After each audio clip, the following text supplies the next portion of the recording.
jina la Baba na la Mwana na la Roho Mtakatifu. Amina. Tumsifu Yesu Kristo. Wapendwa katika Bwana, karibuni katika sikukuu hii kubwa kabisa ya familia takatifu ya Yesu, Maria na Yosefu. Leo tunakaribishwa tuweze kutafakari na kutathmini familia na nafasi yake kanisani na katika jamii. Tunakuja kuona kwamba familia ni msingi bora, ni msingi wa kwanza kabisa katika jamii na katika kanisa. Familia ni shule ya kwanza, familia ni kanisa la nyumbani. Hivyo basi, hizi sherehe zilianza kusherekewa, tunaona kwamba ile karne ya 17 na mwaka 1921 Papa Benedict wa 15 ndo aliyeidhinisha rasmi hii sherehe isherekewe, mpaka leo hii tunaendelea kuisherekea. Hivyo basi tunaona masomo yetu ya siku ya leo. Somo la kwanza linatoka katika ile kitabu cha Joshua bin Sila, sura ya 3 mstari wa 2 hadi wa 6 na mstari wa 12 hadi wa 14. Joshua bin Sila yeye anatutaka tuangalie na tutafakari zaidi wajibu wa watoto kwa wazazi. Kila mtu amezaliwa na wazazi. Joshua bin Sila anatuambia kwamba wajibu wa mtoto wa kwanza ni kuheshimu wazazi. Ni amri ambayo Mwenyezi Mungu ameweka. Tukiangalia katika amri 10 za Mungu, ile amri ya 4 inasema kwamba waheshimu baba na mama ili uweze kupata miaka mingi na heri duniani. Hivyo basi Joshua bin Sila anatukumbusha wajibu wetu sisi kama watoto. Hatuna budi ya kuwaheshimu wazazi wetu. Tunaona siku hizi mtoto unapokuwa na elimu kubwa, unapokuwa umejaliwa mali za kutosha, tunaona wazazi tena hawana thamani. Wengine wetu tunaoishi mjini, unaona mzazi ukimleta kutoka kijijini kuja mjini atakuaibisha. Leo Joshua bin Sila anatuambia kwamba wajibu wetu ni kuwaheshimu na kuwatunza wazazi wetu, hata katika kipindi ambako wanaonekana kwamba hawana akili, hawana mali, hawana elimu ya kutosha kama sisi. Katika somo letu la pili linalotoka katika barua ya Mtakatifu Paulo kwa Wakolosai, ile sura ya 3 mstari wa 12 hadi wa 21. Paulo anaiandika hii barua akiwa gerezani tayari. Kwa hiyo hakupata nafasi ya kwenda kwa Wakolosai, lakini alitumia wale wafuasi wake.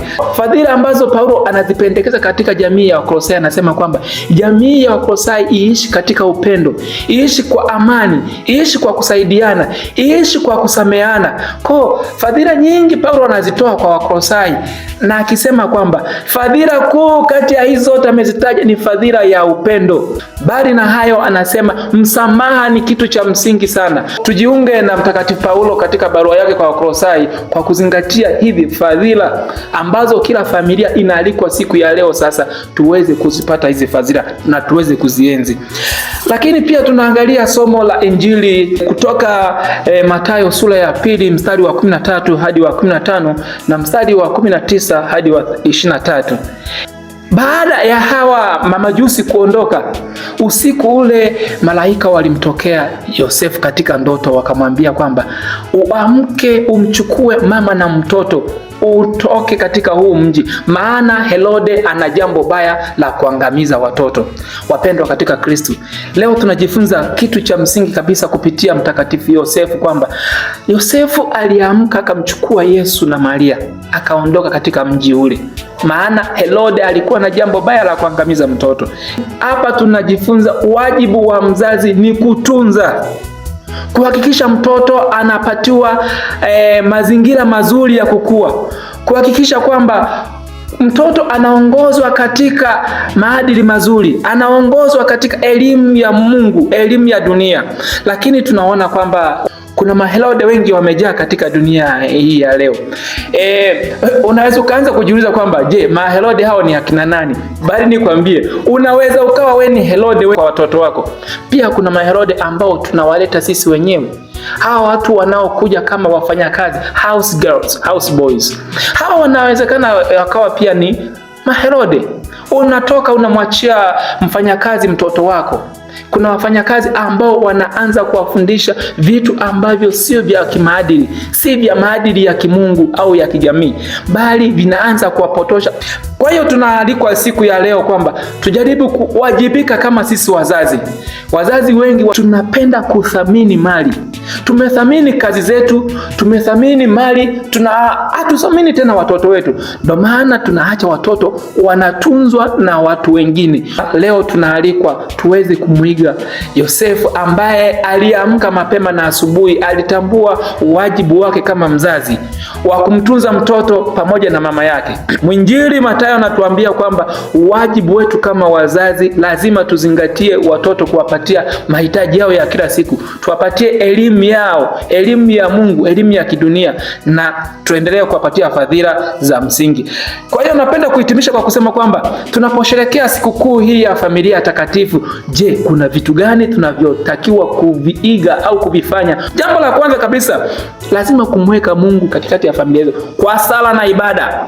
Mungu awe wa kwanza katika kila jambo tunalolifanya. Kitu cha pili, tunaombwa kama wazazi au wanafamilia tudumishe uaminifu katika familia zetu. Jambo la tatu ni kwamba lazima tutambue na kutekeleza wajibu wetu kama wanafamilia. Baba, jua wajibu wako kama baba na utekeleze. Mama, jua majukumu yako ya kimama na yatekeleze. Pia wewe mtoto, jua wajibu wako na utekeleze. Lazima tutambue kwamba ndoa ni sadaka kwa wengine. Hii ni sadaka ambayo inauma, kwa sababu huyu mtu ambaye mmekutana naye mkaoana ni mtu ambaye haukuzaliwa naye. Kwa hiyo ana mapungufu yake, ana udhaifu wake. Kwa unatakiwa kumpenda kwa hali alivyo na kushikiliana kwa kupendana na kwa kusaidiana, hasa kwa kusameheana. Jambo jingine, tunaalikwa siku ya leo kukaa pamoja kama familia, hasa katika sala na kwa mazungumzo. Mazungumzo katika familia ni kitu cha msingi sana. Pale unapoona mwenzako amekosea, kujeni pamoja mzungumze. Tujifunze kutoka kwa Mtakatifu Yosefu, ule upendo wake na unyenyekevu wake. Haya yote sisi kama binadamu hatuwezi kuyatimiza kwa nguvu zetu wenyewe. Tunaomba na tunahitaji msaada wa Mwenyezi Mungu. Pia kwa kupitia maombezi ya hawa na familia takatifu, Yesu, Maria na Yosefu waendelee kutuombea ili kusudi na sisi tuweze kuwa na familia ambazo zina mtazamo mpya, zina mtazamo wa kuishi fadhila za kifamilia kwa kuonyeshana upendo, amani, uvumilivu, kusameheana, na tuendelee kudumisha upendo wa Mungu mwenyewe. Do